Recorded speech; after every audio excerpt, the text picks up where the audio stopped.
안녕하세요. 공감, 소통, 오장, 전화 테라피입니다. 오늘 제가 좀 늦게 찾아뵈었습니다. 저도 오늘 일이 좀 늦게 끝났거든요. 어제 올린 뱀의 내기 말하지 마라. 오늘 마지막 편 되겠습니다. 오늘 저와 함께 후반부에 어떻게 이 저자가 이야기하고 정리 내리고 결론 내리고 있는지 한번 우리 함께 살펴볼 것이고요. 오늘 그 갑자기 분노하는 사람들 있지 않습니까? 사람들이 한순간에 이렇게 폭발하는 경우가 있잖아요. 왜 그런지 그 이유를 같이 살펴보고 어떻게 하면 해결할 수 있을지 그 해결원법 함께 같이 알아보는 시간 갖도록 하겠습니다. 여러분 기대되시죠? 네, 지금 시작. 네, 여러분 이 책의 제목처럼 뱀의 뇌에게 말하지 마라. 이런 원시적인 그런 뱀의 뇌, 파충류의 뇌가 막 활동하고 있을 때, 사로잡혀 있을 때는 왜 그런지 우리 한번 이유를 먼저 살펴볼게요. 합리적, 이성적, 지적인 대화가 이럴 때 될까요? 네, 당연히 안 되죠. 네, 왜냐하면 이 제일 바깥에 있는 뇌가 이성적인 작동을 멈췄기 때문에 아무리 대화를 시도를 해도 되지 않기 때문이라고 이야기하고 있습니다. 그러면 사람들은 제가 오늘 소제목으로 잡았는데요. 왜 사람들이 한순간에 갑자기 욱하고 이렇게 폭발하게 될까요? 네, 이 저자는 해답을 바로바로 뭐라고 얘기했냐면요.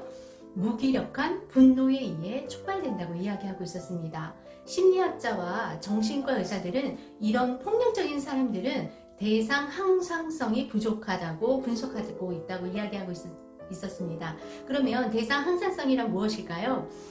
상대에게 실망하고 상처받고 화가 나더라도 그 사람에 대한 긍정적인 애착을 유지하는 능력이라고 이야기하고 있었습니다. 이런 사람들은 부족하기 때문에 그런 상황이 되면 딱 사람이 사람으로 대하지 않고 물건처럼 확 절교가 되는 것이죠. 그런 능력이 부족하다고, 그래서 우리가 이런 폭발한 이유들에 대해서 알아봤고요. 그럼 이런 통제 불가능한 사람에게 제정신을 차리고 행동하게 만들기 위해서 이 차례대로 이 세 개의 뇌를 통과하게 하라고 이야기하고 있었는데요. 우리 한번 그 과정 같이 살펴보도록 지금부터 시작하겠습니다. 왜 우리가 굳이 이렇게 통제불능이고 정말 이런 사람을 상대를 해야 되나? 그런 직업적이거나 아니면 그런 살면서 또 나의 가족이 그런 상황에 있을 수 있잖아요. 그러니까 사람은 살면서 어떤 경우의 수가 나에게 펼쳐질지 모르기 때문에 한번 이런 기술을 알아두면 좋을 것 같습니다. 이렇게 파충류의 뇌가 막 활성화할 때는 이 세 단계를 꼭 반드시 통과하면 거기서 빠져나올 수 있도록 돕는 역할을 우리가 할 수 있다고 하는데요. 1단계는요. 상대의 공포를 그대로 반영하라입니다. 이 원시적인 파충류 뇌가 감정적인 포유류 뇌로 이동할 수 있게 하는 단계라고 할 수 있는데요. 그 중에서 무슨 일이 있었는지 말해보세요 라고 먼저 말을 건네는 것이죠. 그 다음에 차분한 목소리로 상대의 말을 정확하게 반복하는 것입니다. 그러면서 당신이 이러이러한 건데 제 말이 맞습니까? 이렇게 뇌를 진정시켜 주면서 폭발 상태에서 이렇게 듣는 상태로 뇌를 만들어준다는 것이죠. 그래서 그 폭발하는 상대가 yes라고 대답할 때까지 기다려줍니다. 그런 다음에 네 번째는요. 이제 그것이 당신을 화나게 실망스러운 감정을 한 겁니까? 이렇게 감정에 이름을 붙여주면 흥분이 가라앉는다고 합니다. 이것을 꼭 기억하라고 저자는 말하고 있었습니다.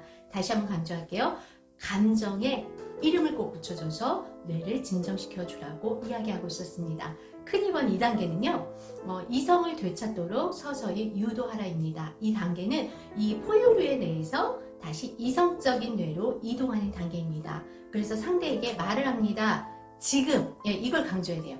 지금 이 문제를 해결하거나 개선해야 하는 것이 그렇게 중요한 이유는 뭐뭐뭐뭐죠? 이렇게라고 이야기를 강조하라고 이야기하고 있었고요. 그 다음 마지막으로 출구의 빛을 비춰줍니다. 상대방의 말을 경청하고 있으면 문제를 어떻게 같이 해결해야 될지 알아보자고 말합니다. 그러면 이 폭발적인 상대는 빛이 혼자의 외로움에서 약간 탈출하면서 해결의 개시를 시작할 수 있다고 합니다. 어떠셨어요? 네, 저는 좀 도움이 많이 되었습니다. 내 스스로가 만약에 그런 사람인지 아닌지 먼저 살펴보는 것이 가장 중요하고요. 그 다음에 혹시나 그런 위급한 상황이 왔을 때 가까이 있는 사람이나 그런 사람이 왔을 때 도울 수 있는 툴이 될 수 있도록 평상시에 연습을 좀 하라고 그렇게 저자는 권고하고 있었습니다. 그리고 이제 마지막으로 두 번째, 이 사람이 이제 경력 컨설팅을 많이 하시는 분인 것 같아요. 그래서 마케팅을 하시는 분들한테 이제 사람의 심리를 적용해서 그런 분야를 이렇게 강의하시는 그 강의 안에 조금 비춰주시더라고요. 그래서 오늘 두 번째 내놓을 거는 업계의 이방인, 낯선 분야에서 인맥을 만들려면 어떻게 해야 되는지 그 이야기 마지막으로 한번 해볼까 합니다. VCP 프로세스라는 마이즈너 박사님이 만든 그런 단계인데요. 1단계는 가시화 단계입니다. 이 단계는 관계를 발전시키는 첫 단계인데요. 이때는 관심을 끌려고 하지 말라고 합니다. 오히려 관심을 기울이는 것에 초점을 두고요. 공감을 표현하고 그들에게 더 말할 수 있게 동기를 부여하는 것들을 질문하라고 이야기해주고 있었습니다. 제가 이거를 살펴보는 이유는 그 달락달락 사람들의 심리를 이용해서 그 말을 하는 법을 이 안에 다 녹아져 있더라고요. 그래서 제가 이거를 챕터를 잡은 거거든요.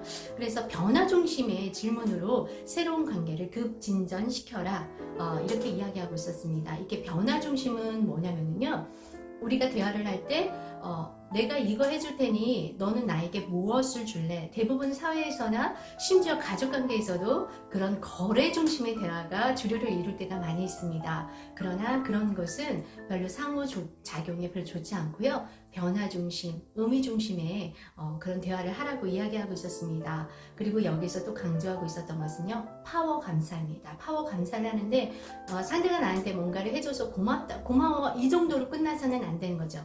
앞에 파워가 붙었으므로 네가 나한테 오늘 시간을 내줘서 고맙고, 너도 시간이 없는데 나한테 더욱더 정성을 기울여서 무엇을 해줘서 고마워, 이렇게 구체적으로 더 원로풀하게 붙여서 감사를 표현할 때 관계는 급진전될 수 있다고 이야기하고 있었습니다.